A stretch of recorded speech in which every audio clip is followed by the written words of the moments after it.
కొత్త బిచ్చగాళ్లకు పొద్దురు కదా అన్నట్టు ఇలా కాంగ్రెస్ పార్టీలో కొత్త వాళ్ళు వచ్చారు కాదు. వాళ్ళందరూ రాహుల్ గాంధీ నమ్మి పనిచేస్తున్నారు. కర్ణాటకలో జరిగిన సంఘటనను నేను తీవ్రంగా ఖండిస్తున్నా.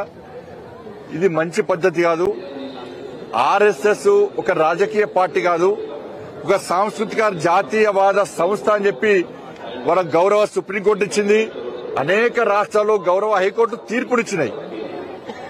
దాన్ని కర్ణాటక ప్రభుత్వం గమనించాలి, గుర్తించాలి.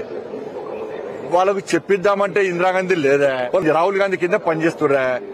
ఇందిరాగాంధీ అంతర్జాతీయ వేదికల మీద అనేక సందర్భాల్లో ఇందిరాగాంధీని గారిని ప్రశ్నించినప్పుడు మీ దేశంలో క్రమశిక్షణ గల దేశభక్తి గల సంస్థ ఏది అంటే మా దేశంలో, భారతదేశంలో క్రమశిక్షణ గల దేశభక్తి గల దేశం కోసం పనిచేసినటువంటి సంస్థ ఆర్ఎస్ఎస్ అని చెప్పినటువంటి వ్యక్తి ఇందిరాగాంధీ. అంతెందుకు, అదే కర్ణాటక రాష్ట్రంలో ముఖ్యమంత్రి గారు కర్ణాటక ముఖ్యమంత్రికి అప్పీల్ చేస్తున్నాను. మీ శివకుమార్ గారిని అడుగు. అసెంబ్లీ వేదికగా నమస్తే సదా వచ్చలే మాతృభూమి అని చెప్పి ఆర్ఎస్ఎస్ ప్రార్థన గీతాన్ని ఆలపించినటువంటి శివకుమార్ గారిని ఆర్ఎస్ఎస్ ఎటువంటి సంస్థనో తెలుసుకోమని చెప్తున్నా. ఇవాళ మీరు ఆ ఆఫీసర్ ను సస్పెండ్ చేసినంత మాత్రాన మేము కుంగిపోం. నెక్స్ట్ కర్ణాటకలో వచ్చేది భారతీయ జనతా పార్టీ ప్రభుత్వం. మీరుండేది ఇంకా 2.5 సంవత్సరాలే.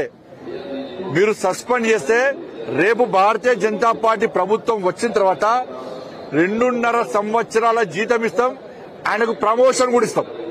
కోర్టు తీర్పు అనుగుణంగా తప్పకుండా ప్రమోషన్ కూడా ఇస్తాం. ఈ 2 సంవత్సరాలు అధికారిని రెస్ట్ తీసుకోవాల్సిన అవసరం లేదు.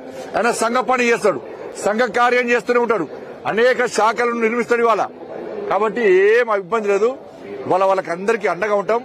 ఆర్ఎస్ఎస్ ను ఒక వ్యక్తి, ఒక నాయకుడు ఏదో అడ్డుకునేటువంటి ప్రయత్నం చేస్తే అరచేతిని అడ్డుపెట్టి సూర్యకాంతిని ఆపడము ఎంత కష్టమో ఆర్ఎస్ఎస్ శక్తిని ఆపడం కూడా అంతే కష్టమైన విషయాన్ని గుర్తుంచుకోవాలి.